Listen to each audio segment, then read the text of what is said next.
Buenas tardes a todos los compañeros y compañeras. Reciban un cordial saludo de mi parte, en especial a la profesora Gabriela Rodríguez, tutora de la Cátedra de Derecho al Trabajo y a la Seguridad Social. Mi nombre es Denis Niobaldo Sosa González, cursante del tercer año de Derecho en la Universidad Fermín Toro. En esta oportunidad le voy a hablar sobre unos artículos de gran relevancia en lo que respecta a la Ley Orgánica del Trabajo para los trabajadores y trabajadoras. En este caso hablaremos de lo que es el salario mínimo. En el artículo 123 de la Ley Orgánica del Trabajo para los trabajadores y trabajadoras establece que el salario mínimo deberá pagarse en moneda de curso legal. ¿Qué quiere decir? Que no se aceptará otro tipo de pago que no sea la moneda nacional. Es decir, que le vaya a cancelar el salario correspondiente a la jornada laboral de un trabajador en dólares, en pesos o en cualquier otra moneda que no sea la moneda nacional. Igualmente, el mismo deberá hacerse mediante cheque bancario o por órganos de una entidad de ahorro y préstamo u otra institución bancaria. Es decir, el salario mínimo debe ser depositado en una cuenta del trabajador, de tal manera que el mismo trabajador pueda dispensar o pueda cobrar su sueldo a través de un cajero por medio de una tarjeta de débito, si se da el caso. El artículo 124 nos habla de la autorización de pago. El salario será pagado directamente al trabajador o la trabajadora o la persona que él o ella autorice expresamente en forma escrita. Esto quiere decir que otra persona no podrá cobrar el salario mínimo del trabajador a menos que sea a través de una persona que él autorice por medio de autorización, valga la redundancia, legalmente firmada y sellada por el trabajador. El artículo 125 nos habla del pago de obligaciones a los familiares, que establece que él o la cónyuge o la persona que en uniones estables de hecho con el trabajador o trabajadora y que pueda acreditarse esa condición con cualquier medio de prueba, en este caso si son personas que son casadas y se separan, en este caso el trabajador o trabajadora tiene que asumir la responsabilidad en lo que respecta a los hijos. En este caso habla por razones de interés familiar o social o cuando haya hijos menores, donde se podrá solicitar ante los tribunales competentes de niños, niñas y adolescentes la autorización para recibir del patrono o patrona el salario o la cuota correspondiente del trabajador.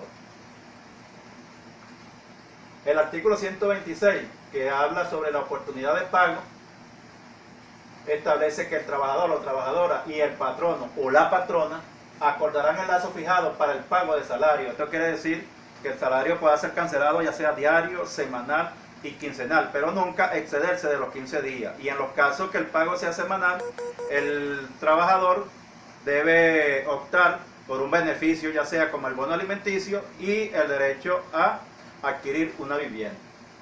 En cuanto al artículo 127, que habla del día de pago, el pago de salario debe efectuarse en días laborables, durante la jornada y en el lugar donde los trabajadores y las trabajadoras presten su servicio. ¿Qué quiere decir esto? Que el trabajador recibirá su sueldo en el mismo lugar de trabajo. Nunca podrá hacerse en una panadería, en un establecimiento o un expendio de licores o en otro sitio que no sea en el área laboral, a menos que el trabajador labore en esos establecimientos.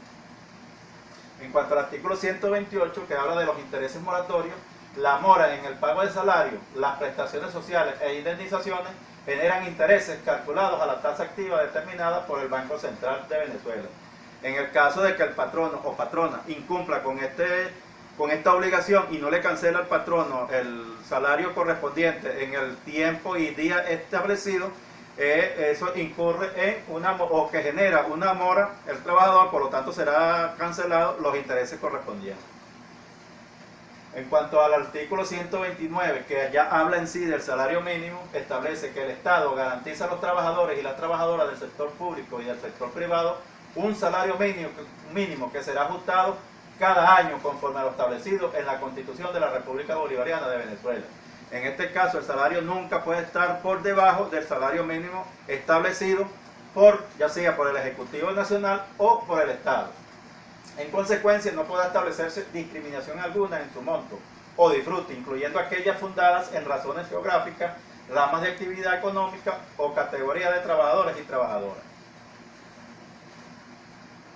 Y por último tenemos la violación al salario mínimo, que lo establece el artículo 130 y que en el mismo tipifica que el pago de un salario inferior al mínimo, como lo mencionamos anteriormente, será sancionado de acuerdo con las previsiones establecidas en esta ley.